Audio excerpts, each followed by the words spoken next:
We are at the halfway point. Welcome to week 3 of Principles of Management, the accelerated version. We want to recap a little bit of week 2. I think, of course, you guys, we talked about the global environment. We talked about your written assignments. You actually had 2 this week, so a little bit more writing, less discussions. We had 1 discussion on whistleblowers. I think I've been through those discussion posts, and I think everybody did a really good job there. Just please make sure you're using classmates' names. Very important. I've been counting off for that. So kind of moving into week 3, we're really going to start talking about planning and decision making. So you will have some readings, chapter 2, chapter 6.3. I would say all of chapter 6 and 8, even though you're going to be reading some of this twice. But if you can't get to it all, you get to reread it again. Importance of planning decision making. So you got some activities. You have a written assignment this week, which is your SWOT analysis. You have 2 discussion posts this week, so I don't know if that's better or worse. But thinking about your decisions, and then strategic plans. Then you've got, of course, the quiz and the live lecture attendance. So again, a lot of objectives. We're going to develop a thorough understanding of the planning function and how internal and external environments influence that plan. We've kind of been talking about that, so it's kind of should be a rehash there. Explain how companies' missions and strategic vision statements kind of shape that planning process. Analyze the development set of goals at a strategic, tactical, and operational level. Develop strategic issues and have, from having done a full situational analysis, that's your SWOT analysis that you'll be doing, and understand what it means to develop strategic alternatives. So contingency plans are always important when planning. Explain the difference between operational and budget planning. Implement 3 types of plans managers can create, including the approach to allocate the proper amount of resources to execute that plan. Learn about rational and non-rational decision-making methods.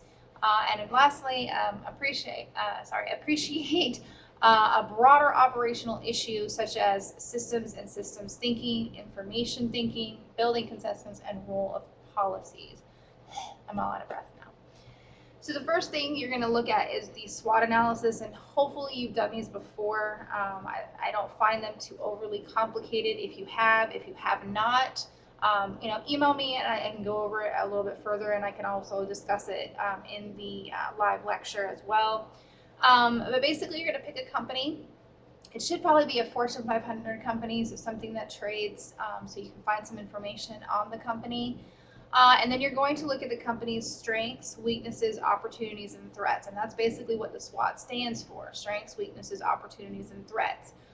I tend to like to see a grid, so you can do a table or a grid, kind of the same thing. Put strengths, weaknesses, opportunities, and threats, and bullet point basically 3 things in each kind of block, if you will. So 3 strengths, 3 weaknesses, 3 opportunities, 3 threats. And then basically below that grid or that table, you then just answer the following questions and describe the company's weaknesses. You'll describe the company's opportunities and threats. And then, of course, what additional opportunities can you suggest? What additional threats could you identify? What kind of weaknesses and strengths does the company have, and weaknesses that they could overcome? So I think that's probably the easiest way to format this paper. And then, of course, you should easily be at the 1 to 2 pages, especially if you put a table in there with information. That'll kind of eat up some of that space, and kind of fun to do tables. At least I think it is, as opposed to doing all of the writing. But of course, you still want to make sure that you incorporate those 3 bullet points in your paragraph. So if you looked at it, you'd have a grid, you'd have 2 paragraphs, maybe for each thing, for each section there, maybe 2 or 3 paragraphs, and then a final conclusion. So I don't think that should easily issue that 1 to 2 pages. So kind of the breakdown of the rubrics, you can see that you've provided those 3 strengths, weaknesses, opportunities, and threats. You just basically took the weaknesses and strengths of the organization. That's that paragraph I was telling you, that first one, and then you did the second one with the opportunities. So pretty straightforward there. And of course, proper APA. So I would expect to see a title page. I would expect to see resources, because we're going to do some research here. And of course, APA and spelling, correct grammar, etc. So the first discussion post is really about thinking about your decision. So you want to briefly describe 3 decisions you've made over the past 6 months. Which of these were programmed, which of these were non-programmed, which model, bound, rational, or garbage can model did you use in making those decisions? I put up 2 kind of like images to kind of help you with the 2 rational and garbage can model. Again, initial post Wednesday, and then of course your final feedback post or late initial post definitely by Saturday. The second discussion post is on strategic plans. This one's always fun because I never know what you guys are going to say. But how would you rate Rasmussen's strategic plan? And some of you, know a lot of different things, but you are coming at it from a student's perspective. So you're basically going to rate the school from the A through F. Explain why you've rated the school this way. And then, of course, you may want to do some additional research. You may want to add things like your experiences. I've seen that a lot happen in the past.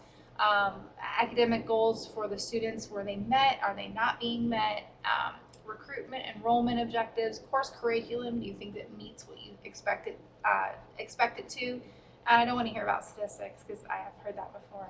I don't know why I have to learn this. Degree programs, online learning versus in the classroom. Those are fun. You don't have to do all of them, so you just want to pick out a few things that kind of address and explain kind of your rationale for why you chose to give that particular grade. So this one should be fun. No holds barred. I'm fine with it. And then, of course, you have your quiz and live lecture. So again, that needs to be in by Friday midnight. And the live lecture, oh man, I forgot to change this to Mondays. It's still Monday. It's still going to be that 6 to 7. I think that worked really well. We had a lot of people in there, and I think more people were able to come at that particular time. So we're still going to do Mondays from 6 to 7, and that's Eastern time, so it would be 5 to 6 Central time.